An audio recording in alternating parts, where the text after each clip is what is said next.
What's going on, everybody? Brian here again, and in today's video we're going to be talking about a car that I've had many requests on, so I wanted to answer that calling.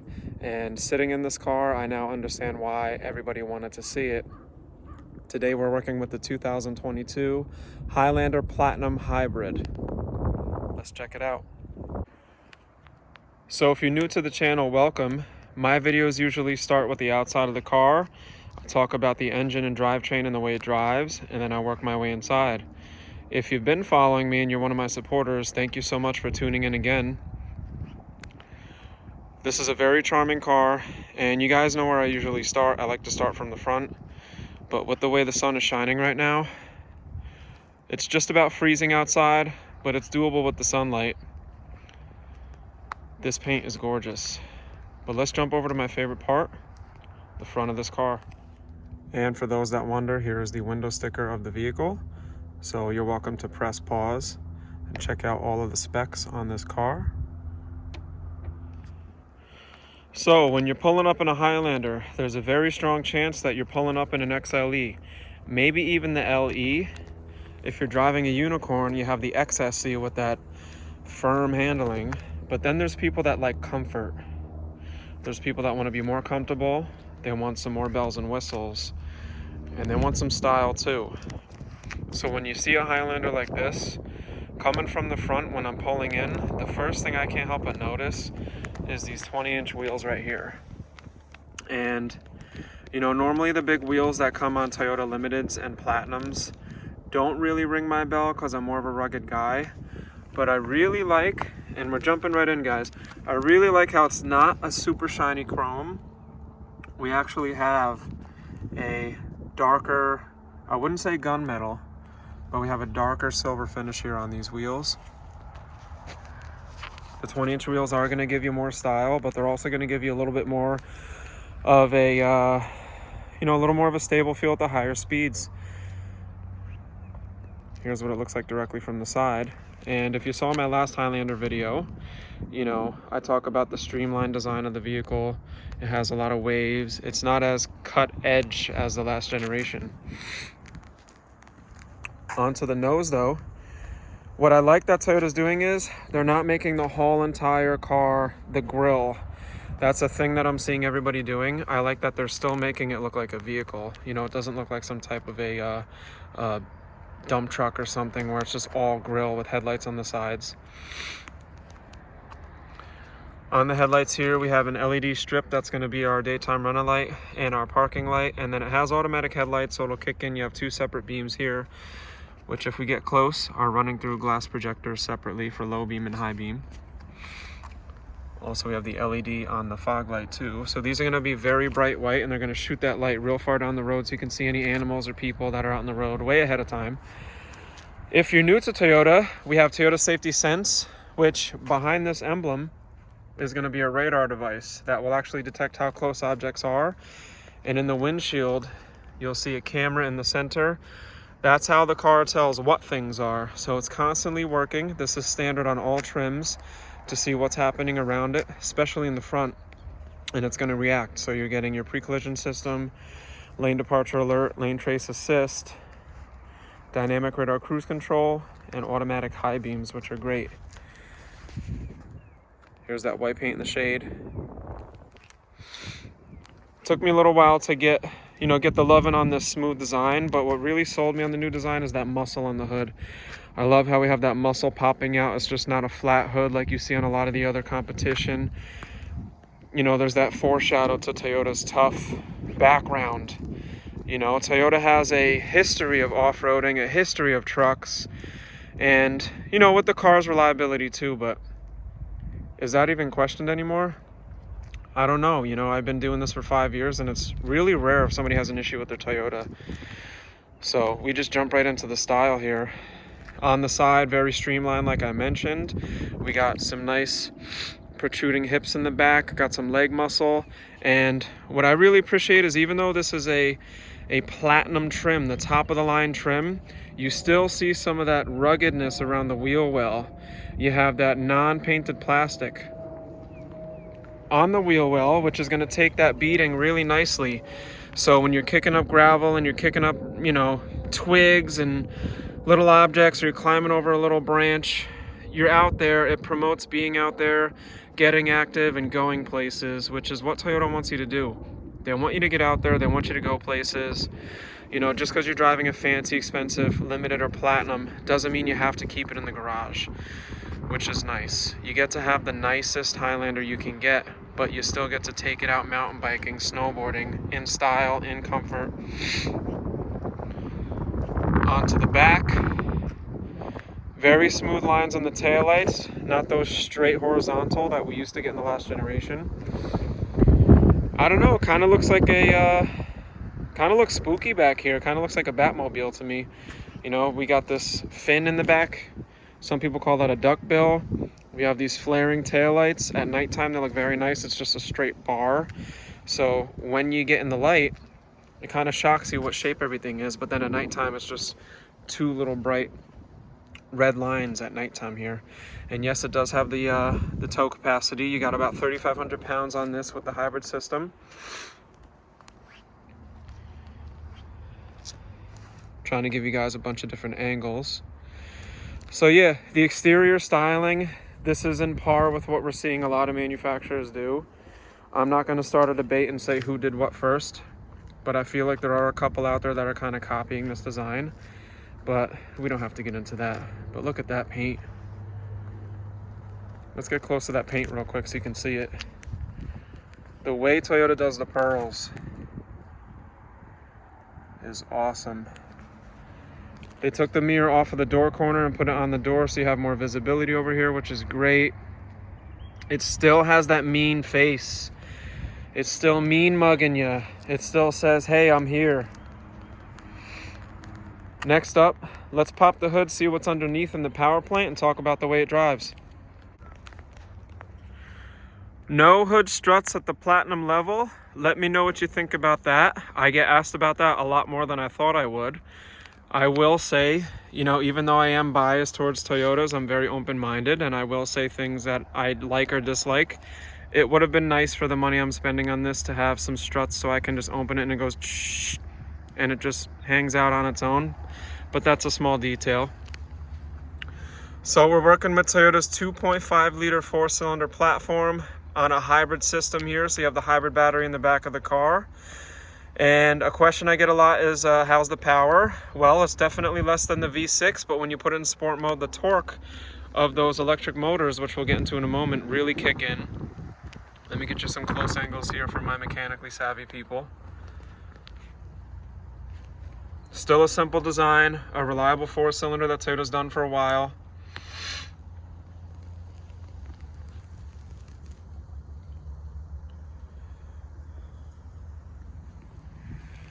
Air box is right over here. I have some fuses and relays, my brake system, and back there, so I can check my brake fluid and add a little brake fluid if I need very easily, which you really shouldn't have to add any, but it's good to check. Coolant level right over here. Everything's easy to get to and check. Have my engine oil. Cooling system has a lot of access. You know, Toyota's been doing hybrids for a long time. If you go to any major city in the US, the taxi companies mainly are using Toyotas, and I think it makes sense because they're very reliable and they're very safe. And you know, to have a business survive in a big city in America, you really have to have the best of the best. You can't be having unreliable cars that always need work, and you can't have unsafe cars that are gonna, you know, have lawsuits from your occupants getting hurt, maybe more injured than they needed to be in an accident. But that's a different topic for a different day. What I'm trying to say is you still get that simple design in a brand new 2022 Toyota Highlander, which is awesome. So you can trust, hey, they're doing what they've been doing. They just updated it a little bit.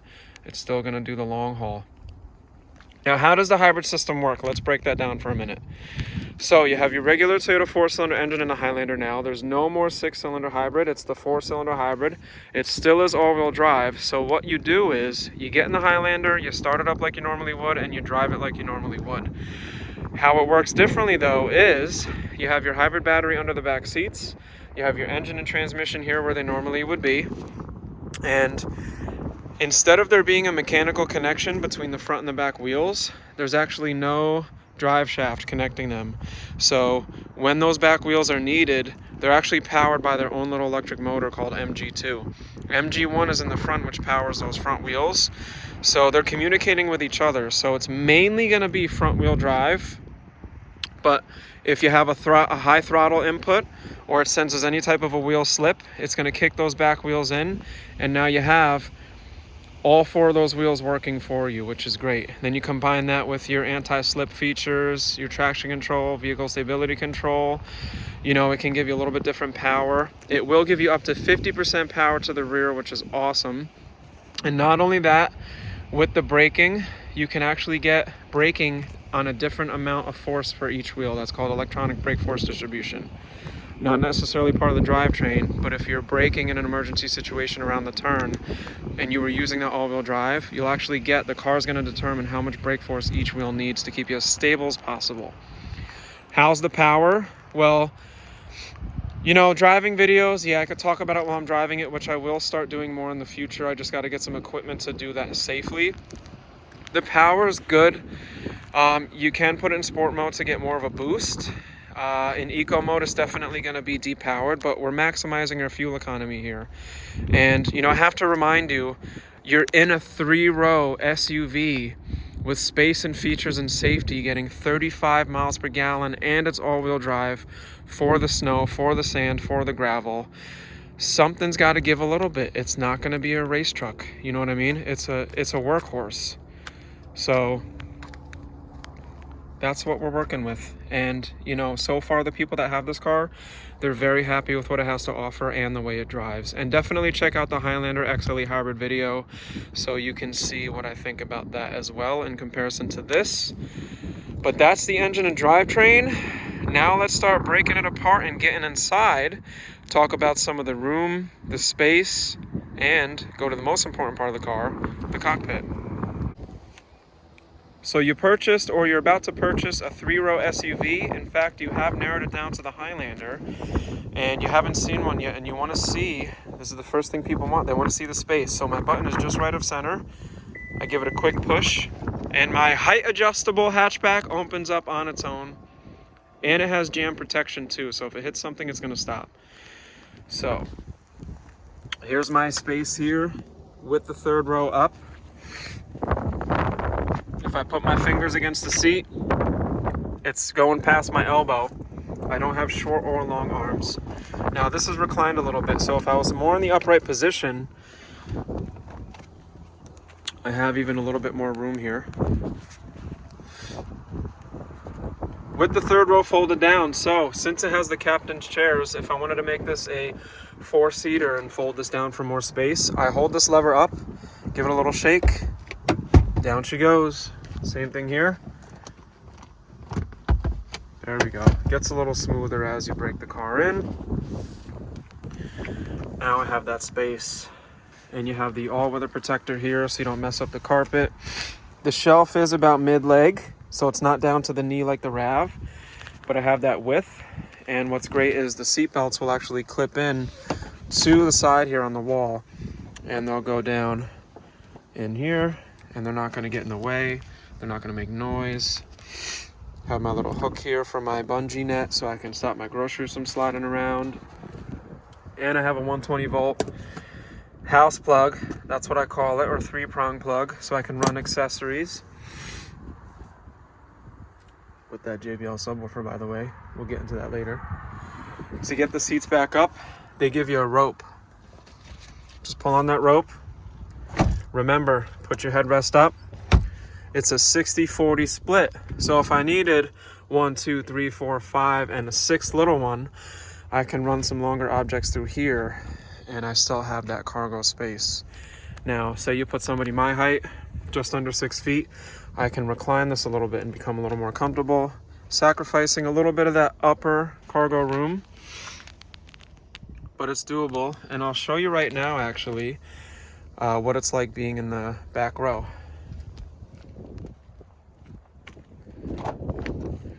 So I can either go through the aisle, but I don't want to step on those nice new cup holders, so I just pull this lever, slide that forward, tap my feet off.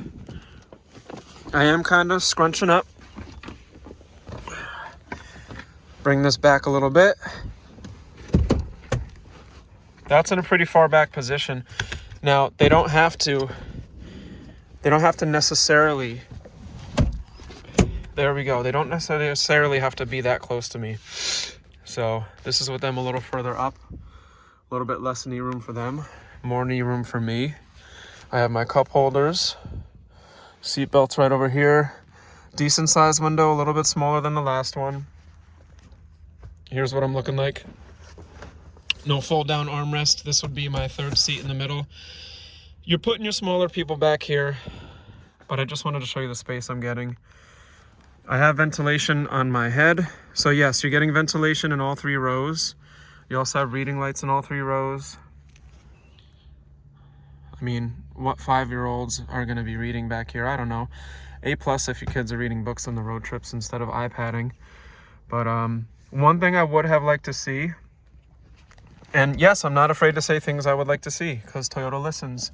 And I think it's important for you guys to get all the information, not just biased information, is I would have liked to see a couple USB ports right here, or maybe one over here. USB-C actually, and one over here.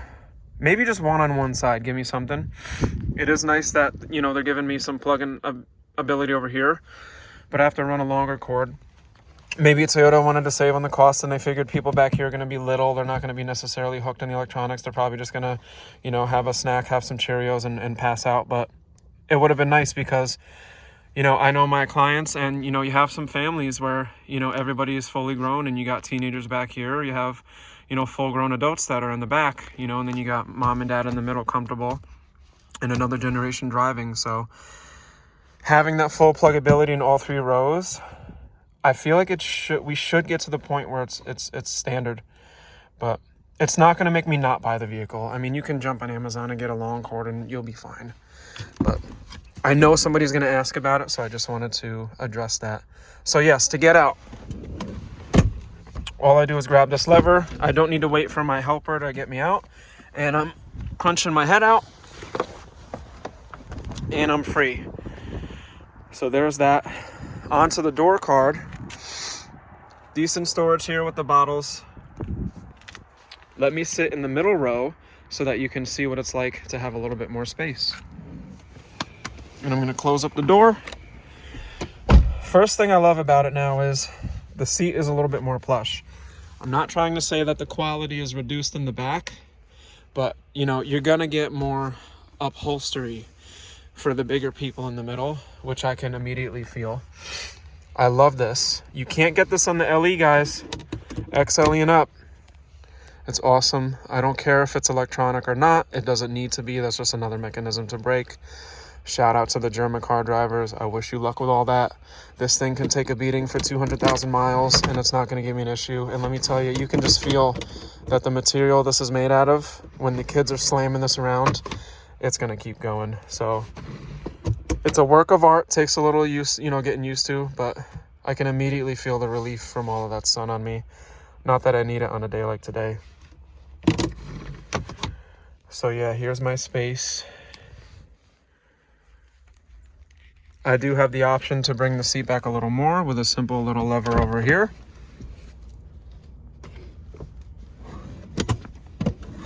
It's about as far back as I go.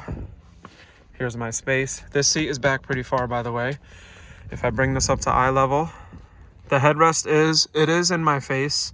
I can see a little bit over, you know, the person. If I lean slightly to the side, you know, I'm not too claustrophobic.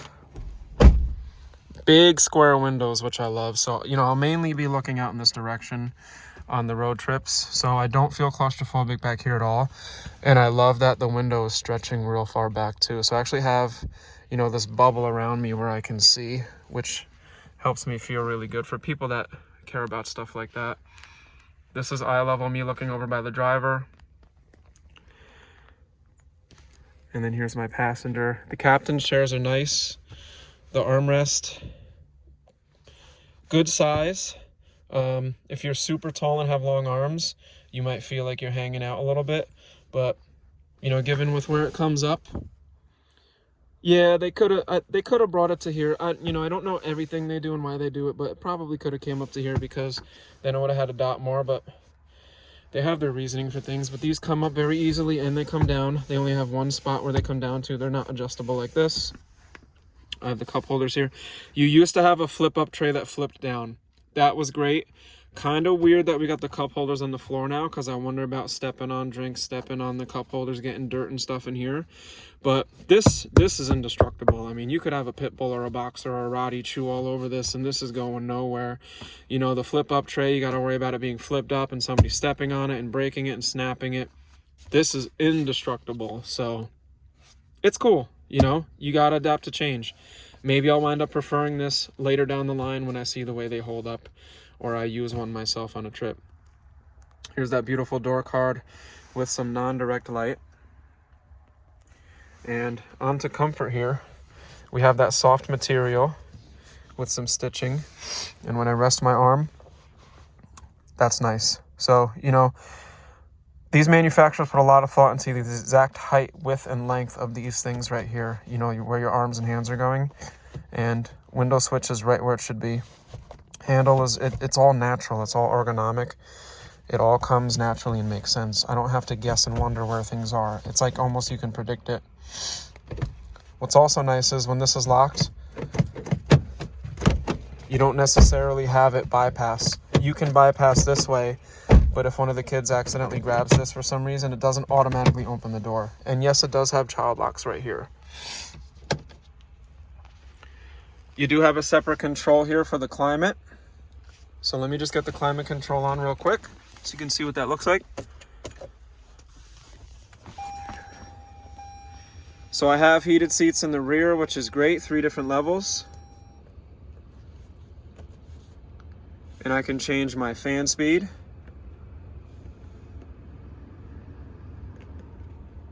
I can turn it off, turn it back on, change my air direction, put on auto like the house, and I can change my temp right over here. And then here's a easier view of my plugs. I have another house plug over here with 2 USBs. USB-C, loving it. I used to not like them, now I love them. See how things change? You gotta be willing to change, guys. One piece all-weather mat back here. You can just pull the whole thing out, hose it down, rub it with a brush, stick it right back in. Super simple. They fit perfectly.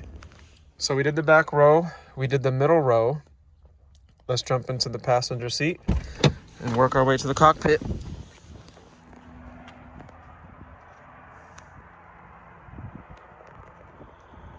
Look at that style.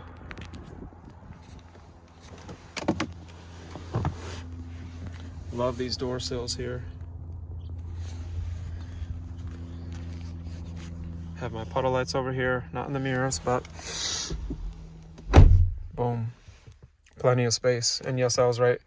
This electronic seat was really far back. Look at the color of this interior. My metallic carbon fiber finish here, bezeling around the screen and onto the vents with a brushed chrome finish. Brushed chrome on the doorknobs and handles. Just breaks things apart and adds that sportiness to it, which is nice. A metallic finish to that wood. Let's get some sun on there. Look at that finish.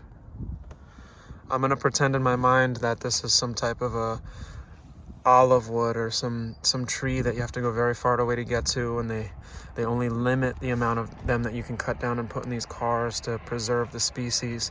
That's what I'm gonna pretend in my mind, just so I feel even better about that.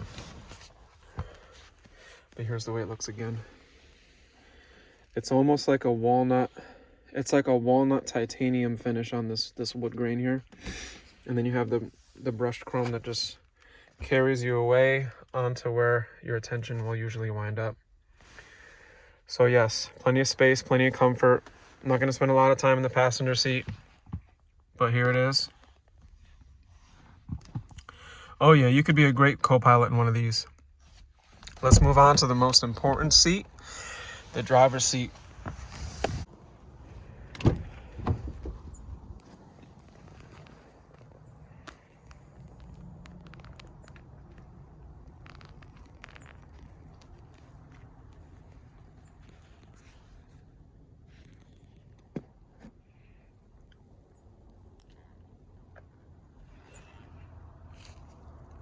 Beautiful.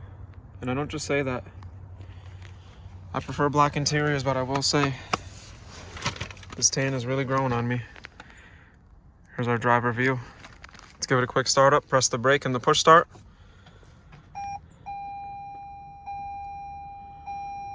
Very nicely done, very simple.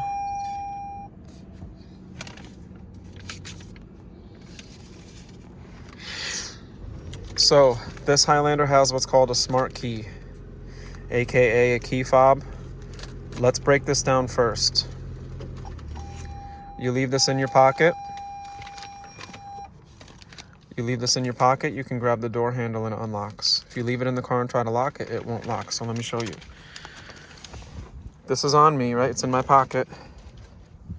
I just put my hand on these two little lines. Locked. To unlock it, just grab the handle and it's going to unlock my door, or I can change the settings so it unlocks the whole car. Now say this fell out of my pocket and it's under the seat and it's lost, right? And I either touch the door handle to do it, or I do it old school. Right, it's locked. Watch this. Ah, see that? It unlocks for me. And the screen over here will tell me that there's a key detected in the vehicle. That's the screen called the MID, Multi-Information Display, where the Highlander communicates everything to me.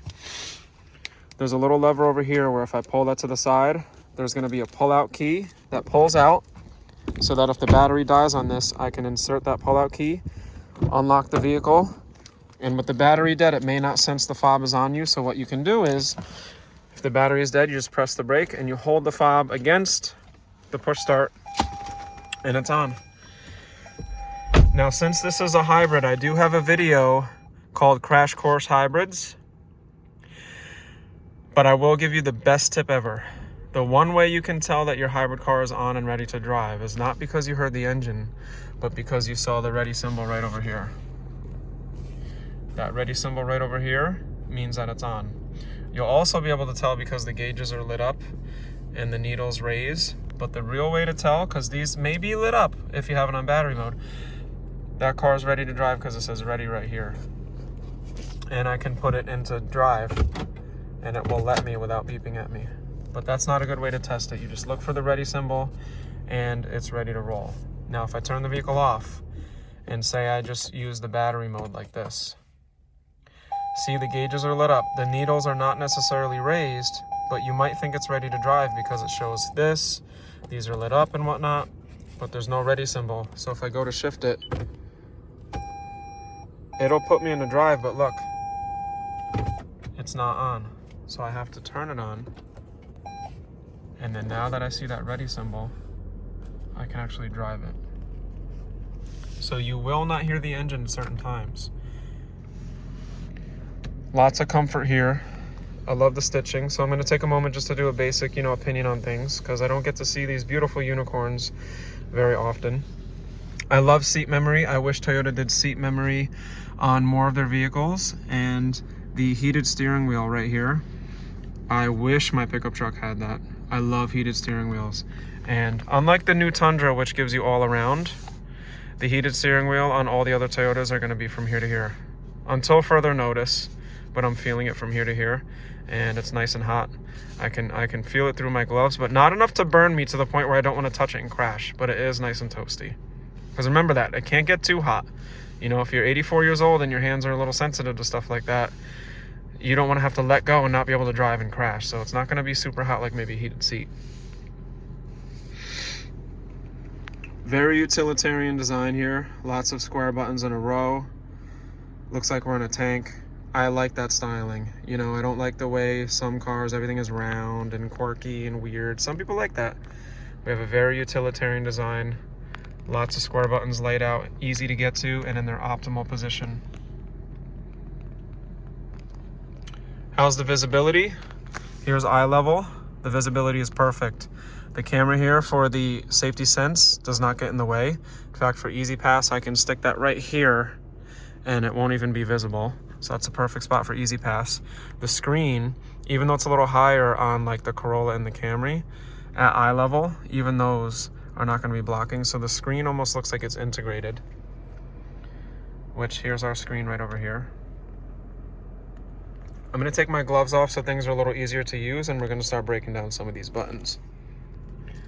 All right, so I got my hands out. That feels really good. That feels super nice. Wish I had it on the Tacoma, guys. Wish I had it. Wish I had it. The leather wrap steering wheel is the last thing they do on a Toyota when it's built. It gives you that human touch. I love this. That stitching is great. It's all hand done. It feels custom. It's beefy. It's not loose. It's just the right size. It doesn't feel like there's a steering wheel cover on it. You know, it's not too fat, but it doesn't feel skinny. I love Toyota steering wheels.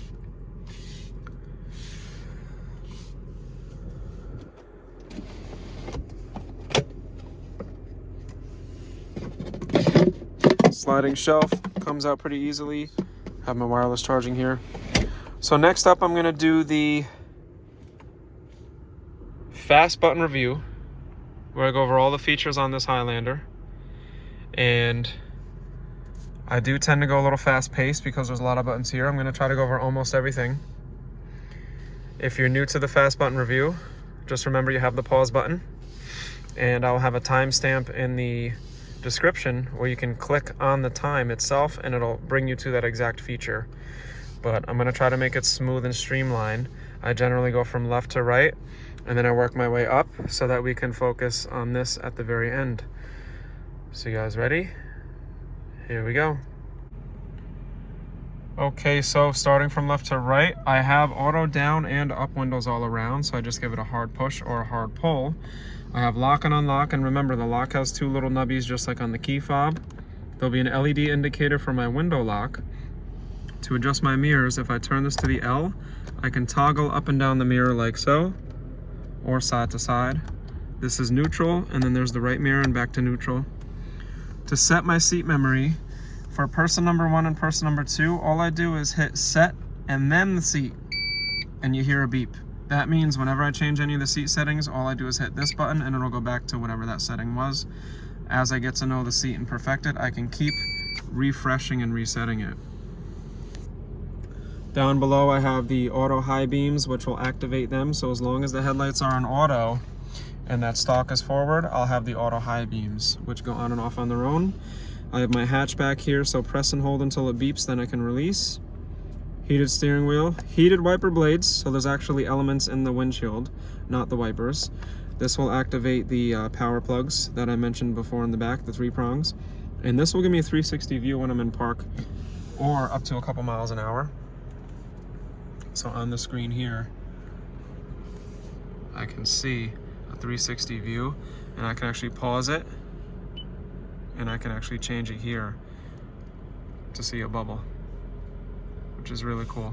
That'll kick off after a couple miles an hour though, for safety reasons, and I turn it off like that. Here's my odometer and my trip, so I can press that to go through my different trips, which are gonna be on the bottom right of the MID here. Then I press and hold to clear, etc. To change the brightness to those gauges, I can use the arrows up and down here. See, so I can dim that down, or I can turn it up to the brightest setting. For headlights, I have daytime running lights off, auto, parking lights, and on with my fog lights. On the side of the steering wheel, I have a lever I can pull down, and I can telescope the steering wheel and raise it and lower it, and then lock it back into place. Down below over here, I actually have a little bit of storage, which Toyota people love. My hood latch and my gas cap release. So that's gonna be a locking gas cap. I just push that, and if you ever forget, there's a little arrow. Sorry guys, there's a little arrow right over here to let me know what side that gas door is on in case I ever forget. Onto the steering wheel, I have my buttons here for the cruise control and for the music and MID. So these arrows are actually going to go up and down a few different menus here.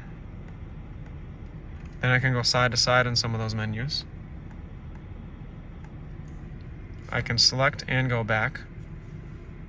I can answer and hang up phone calls here. Change the volume to the phone calls or the music here. If I press that, once it beeps, I can talk and make voice commands. You can train the vehicle to learn your voice. I can turn on and off the lane departure alert, which beeps when you go out of your lane and tries to steer you back in your lane. When I set the cruise control, I can change the following distance here. All I do is press the radar button, set it, and increase and decrease my speed. I can cancel it with the cancel button or with the brake. This will go through the music modes. If I press and hold, it actually counts as a secret mute button. And then this will go through my tracks. Now, fun fact about the cruise control, if you don't want the radar cruise control that's adaptive, you can press and hold this, and the symbol on the screen will actually have no car, and the arrow moves to the left. So that's going to be the old school cruise control that's not adaptive, so it'll just keep on going. Horn is right here, just give it a quick push. And over here I have my wipers, so I have the intermittency level, well actually a sensitivity level because it has the rain sensing wipers. And then if I click it down again, it's low, and then I click it down again, it's high. These are going to be for the rear wiper only, so I have once in a while, aka intermittent, and on constantly. And then on the top of this, I have the symbols for my front windshield and my back windshield. So I push it away, it'll do the back windshield. If I pull it towards me, it will do the front. Onto the cluster. There we go. I have my speed over here on the right with my fuel. Then I have my engine temperature down here and my power gauge, which would be RPMs in the gas model. Outside temp, what gear I'm in, and my total miles, which can also be my trip. The time is over here, and some safety features will be lit up over there. Now these arrows over here that I mentioned will go through the different menus. The menus are listed on the left, so using the up and down arrows, I can actually go through the different menus. So the little leaf one is my eco menu basically, and going back and forth I can see fuel economy, driving score, and my speed with total distance. People love this screen, that's a favorite. Down again is my driving support screen, which will give me my navigation like a compass over here. Digital speed small, and then it'll kind of tell me what the safety sense system is doing. This will show me what music is playing. And here's an energy monitor screen, so the little eye is kind of like for information. This will give me at a glance kind of what's going on with the hybrid system. Tire pressures. I love individual tire pressure. The all-wheel drive system, so I can actually see how much power each wheel is getting.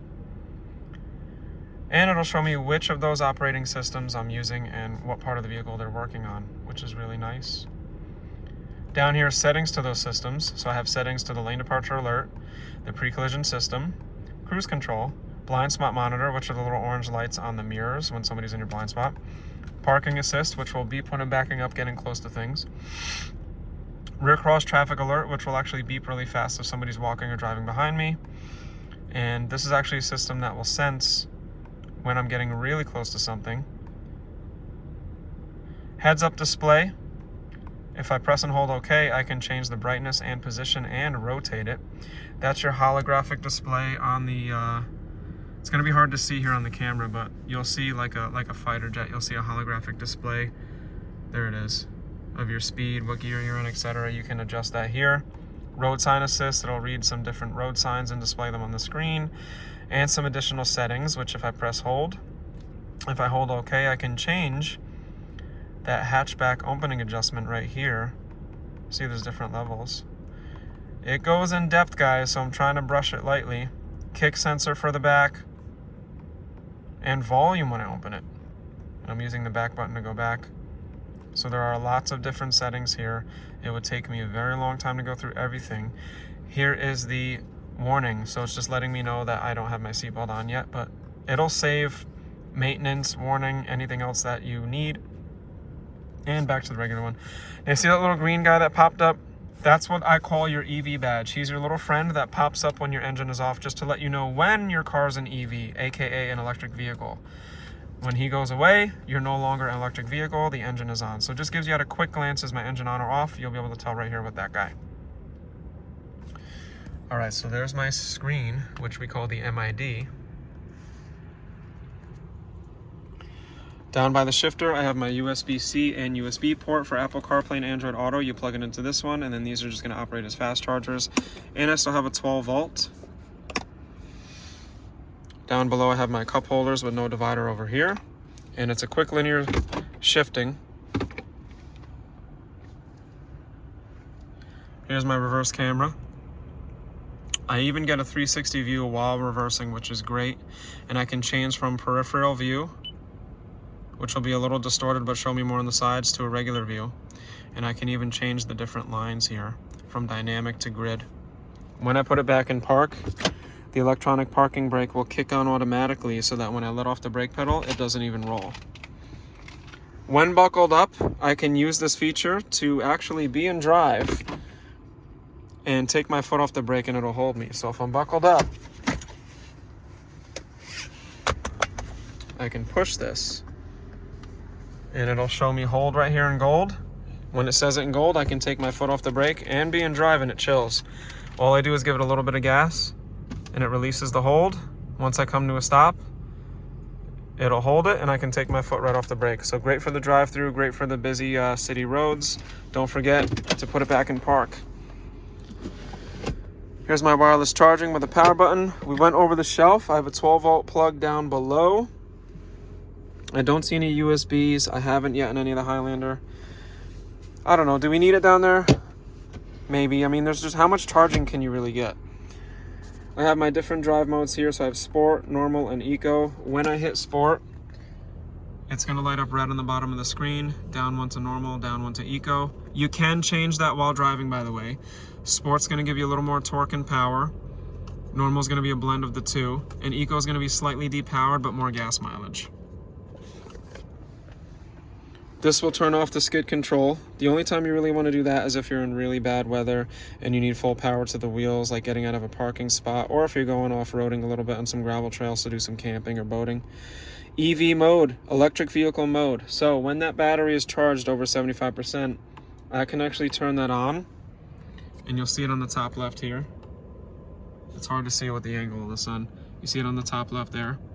That's going to actually make the vehicle choose to stay in electric vehicle mode. Then trail mode is actually going to take that bottom row and make it look like a little rock terrain. See that? And it's going to enhance your all-wheel drive system for when you're going on a gravel trail. Back into sport mode I go. So we did these two. We did our buttons over here. We did this. We did the charging. But people always ask me, what's this little guy? So this is actually a little widget that'll pop out. And you can run your charging cables through here. So you can put your phone to charge up on the shelf, run the wire down and underneath over here so it doesn't snag on your shifter, which is great. And it doesn't snag on your drink, so you're not ripping your phone out or something while you're, grabbing your drink real quick. The shelves have some nice deep walls here so things don't slide around. We'll save the screen for last. Climate control. I have my heated and my ventilated seats. So I actually have ventilation 3 different levels and heat 3 different levels. I can turn up and down the climate control or do it on the screen, which is great. I have my 2 different temperatures, which will also display here as well. And then I have my rear and front defrost next to each other, and you'll actually defrost the mirrors as well. Hazards are right in the middle, which are easy to see. I have my power and volume for the radio with my tune and scroll for the radio. Now what's nice is I can either swipe this to the side, or I can just hit the little arrows on the opposite side to move where that climate control is. So if the passenger wants to use the climate control, they can just hit the 2 little arrows here so they don't have to reach their arm over, and they can adjust. Say they don't want to reach over here and do stuff. So you have optimal usage of the controls for climate. I'm not a fan of climate control on screens only, so I'm really happy Toyota gave it to me on the push buttons. It is a piano black, so don't hold your keys while you're adjusting your climate. This will get scratched up.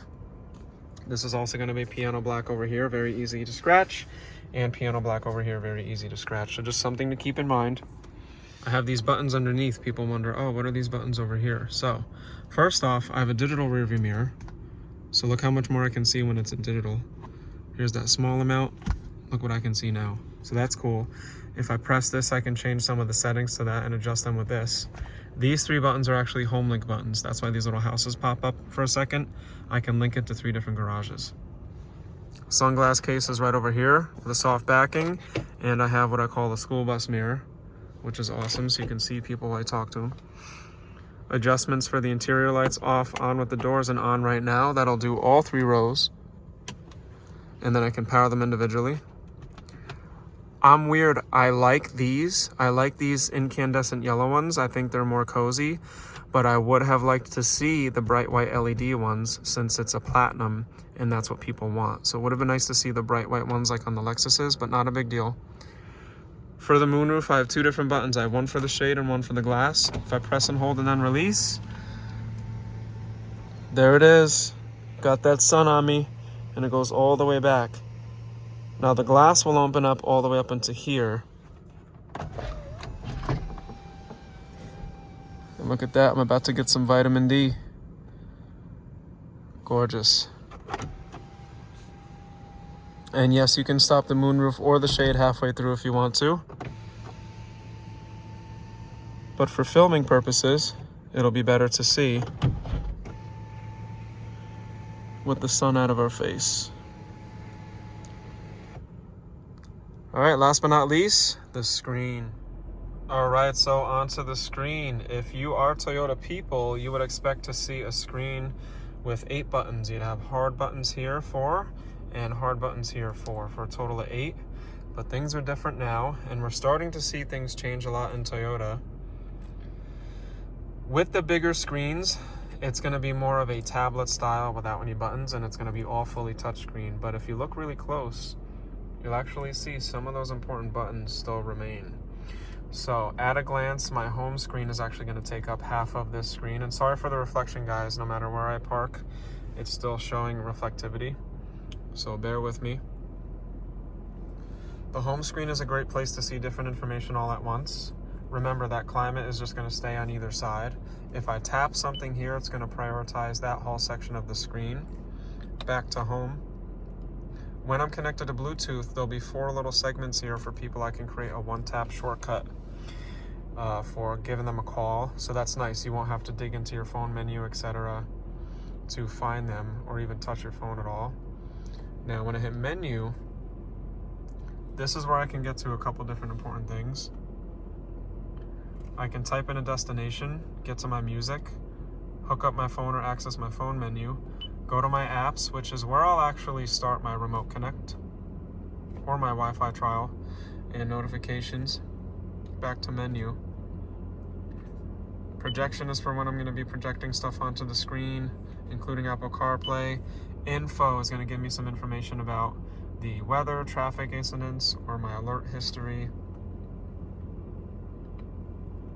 But more importantly, 2 things. When I'm in the menu, right here, which I know because it says it on the top left, I can do my setup and I can turn off the screen. So if I hit display, I can do screen off, which will turn the screen off and let me still listen to music.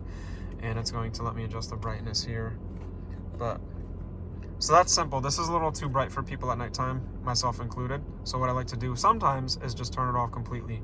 So you just hit menu, display, screen off. But for setup, this is where I can change the clock. I can change the language. I can even customize the way the home screen looks. I can change the color theme, which is awesome. The red is pretty cool. Check this out. That's nice. But the blue is just a little more classy, actually. There we go. I can turn the beep on and off. This is where I can do my voice recognition training right over here. I can do some advanced settings for the voice.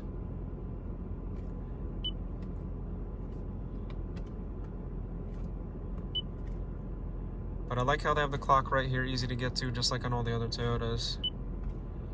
Here's some more advanced settings down there, and down here as well. Super simple. Quick access to the audio down below, which will prompt me to connect my phone to Bluetooth. All new Toyotas are going to get your 90-day trial of Sirius Radio. And then to get to the map real quick, I push that. If I am plugged into Apple CarPlay or Android Auto down here, pushing map is actually going to prompt me to use whatever navigation app I was using before. So that's our quick use of the screen. And just like I mentioned, you have all of your controls here for your climate control, which are also usable over here. And even my seats, which is really cool. Let me know what you think of that. Do you prefer the tablet screen for your controls of the climate, or are you like me and you prefer the buttons? And just a friendly reminder, all of your new Toyotas now are gonna come with your Safety Connect, which is this. So make sure you register yourself, guys. You download the Toyota app, you put in your email and the VIN to the car, and you get 1 year unlimited miles of Safety Connect. It's very important, and I'm saying this because I had a customer upside down in her Highlander. She was struck sideways at dusk. A car had no lights on and flew through a red. She did not expect it. She didn't see them because of the angle of things. They were flying. She had the wind knocked out of her and her phone went flying across the car. Just activate this because it's there for you, it's working for you. And if you ever need to use it, you can push the button once to talk to somebody or push it 2 times in an emergency. So that's right there waiting to be used. Don't forget to do that when you get your new Highlander. And that's the 2022 Toyota Highlander Platinum Hybrid that everybody was asking about. I try not to do too much of a rant, but I do like to dive in.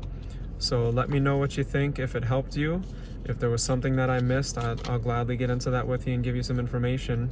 Let me know what other vehicles you'd like to see, because as we get them, I will quickly gravitate to them and get those videos for you guys. And thank you again so much for your support. More content coming, and I'll see you in the next video. Peace.